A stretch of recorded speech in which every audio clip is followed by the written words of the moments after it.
So you're looking for a Freyna build? You've come to the right place, because today we're going to take Freyna against the 𝗦𝗨𝗕𝗦𝗥𝗘 solo with this build. You'll have no trouble at all, and of course work on this as you want. I've added 3 crystallization catalysts in order for everything to work, plus I'm going to add more mods later. I just wanted to show you guys what exactly I've been doing since launch. This build is crazy good. I mean, look at this. That poor guy. I mean, come on, that poor guy, am I right? But seriously guys, okay, so we're here in Albion right now. Open my inventory, and I kind of want to start with the Reactor. So this one I'm kind of hoping for better stats later on, but this one has a skill power of 11,000, sub attack of 20k. Okay, it has the toxic skill power boost ratio of 0.2, and I would like the tech skill power booster ratio 0.2, just because the singular Freyna doesn't have any singulars. You know, if you look at all her abilities, she's pretty much tech, dimension, and then tech again. I mean, come on now, game. You really had to do me dirty like that? That's okay though. For my external components, defense. Okay, you want that high defense. That's survivability. Absolutely amazing. It's perfect.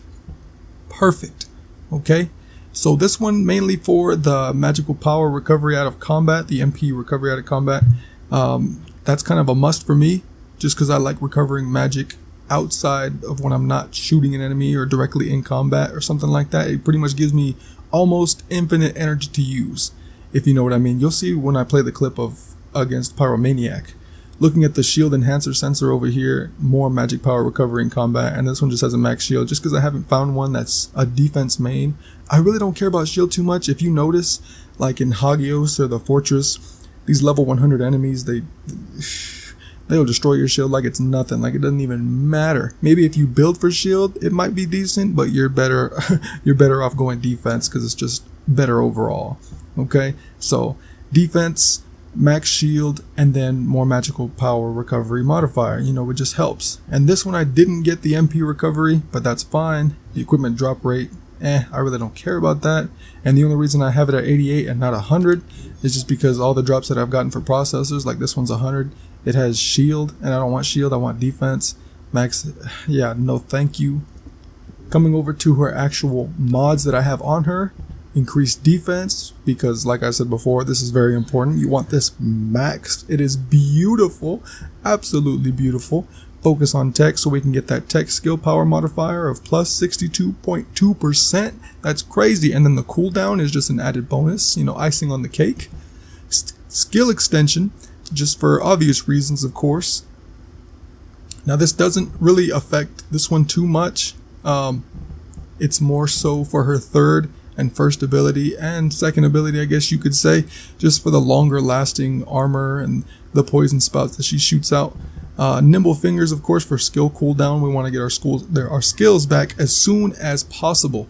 That is absolutely what we need. Okay, shock punch, just because it costs 8, but it gives you 8, if that makes any sense. Okay, front lines for skill critical hit damage plus 49%, beautiful, and then skill critical hit rate plus 21%. Now this goes great with skill insight. So skill critical hit rate plus 82%. That gives us an amazing hit rate of 103.7% of skill critical hit. And then our damage on top of that is 49%. So I mean, we're hitting crits like crazy. It's beautiful.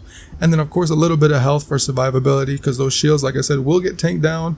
So I didn't want to level this one up too much, just because I don't want it to take up my module capacity so badly. I really wanted to focus and add more crystallizations to her. So assign the mocket, or what? Assign the module socket. Hold on, what did I even say? Alright, but these crystallization catalysts, they're amazing. So when you get your character to level 40, you can use one to then put one of these sigils, boom, wherever you want to help with it. I so far have put 3. I believe I added this one, and then this one right here, just to help with these mods, to lower them down, because they are costly when you level them up pretty high. As you can see, 14, and then the max will be like 16, and that takes way too much. So of course you're going to need crystallization catalysts just to help out with that. Okay, and then last off, we have our toxic specialist. This just increases our power by 81.2%. Absolutely beautiful. And then I'm going to add a 4th one. So after I get her to level 40, she's at 37 right now. I'm going to use another crystallization catalyst to put a sigil Probably on this one here, the front lines, just to reduce that one so that I can add venom synthesis. What this does is leaves behind a toxic footprint after every step. It inflicts poison on enemies coming in contact with toxic footprint. So you're just running around leaving these toxic steps, and if enemies are following you, you know, they're on your butt cheeks, you know, they're going to get toxic. And that's just absolutely amazing. I'm curious to know if it stacks with all your powers here. I've yet to try it, but I don't see why not.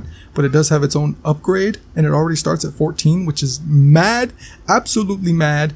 Okay, that's just crazy, but I can't wait to see what we can do with this, just to see if it's even worth fully leveling it up. If you guys got this far into the video, I'd appreciate it if you drop the video a like and subscribe to the channel if you're looking forward to more of the first Descendant content. We do it here on the channel almost every day, so go ahead. And you might be asking me, why did I do it against 𝗦𝗨𝗕𝗦𝗕𝗘 and not the Gravewalker, or Swamp Walker, I guess I should call him. Gravewalker here, Swamp Walker, the same guy, but this guy's covered in moss. But it's only because Swamp Walker has an extremely high resistance to toxin, and I did try it out, and man, he is tanky against my stuff.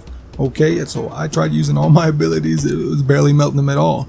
Maybe this is way later, but for the current period of time, this guy is just extremely difficult to beat with that toxin resistance. 𝗦𝗨𝗕𝗦𝗕𝗃, however, is normal against it. He doesn't really care too much for it, but it does a lot of damage. And don't even get me started if you try it on Dead Bride. Okay, so I activate my 4th ability, I shoot her with all the rounds in it, and then I hit her with my 1st and 3rd ability, and it killed her instantly. Alright, so I just want to show you guys an example of what I'm talking about. This is Dead Bride. Okay, hello, come on through, I'm gonna kill you, you know, simple as that. We're gonna activate our ability, boom, she should have her health now. We're gonna completely ignore all of that stuff because it really doesn't matter. We're gonna ruin her day. Okay, run into this damaging water, whatever it's called, lava, whatever you want to call it. Okay, activate the 1st and 3rd ability like I mentioned, and because of the duration, it just keeps eating her alive. It just keeps eating her, and it doesn't go away. It just keeps eating, and then boom, she just dies. So she's not really a great comparison with this build, but I mean, if you saw that and you're like, whoa, holy smokes, I need to get this build, then there you go. But against 𝗦𝗨𝗕𝗦𝗕𝗃, it's a little bit more fun, and he is higher level. I think he's level 66, so that'll be fantastic. But I hope this build helped you out at all. Drop a like on the video, subscribe. Hope I helped you out. And for all the Freyna mains out there, like, we're the best. Like, you can't tell me otherwise. We are the greatest. And if someone does tell you somebody else is better than Freyna, just pray for them, man. Just pray for them, because they need help.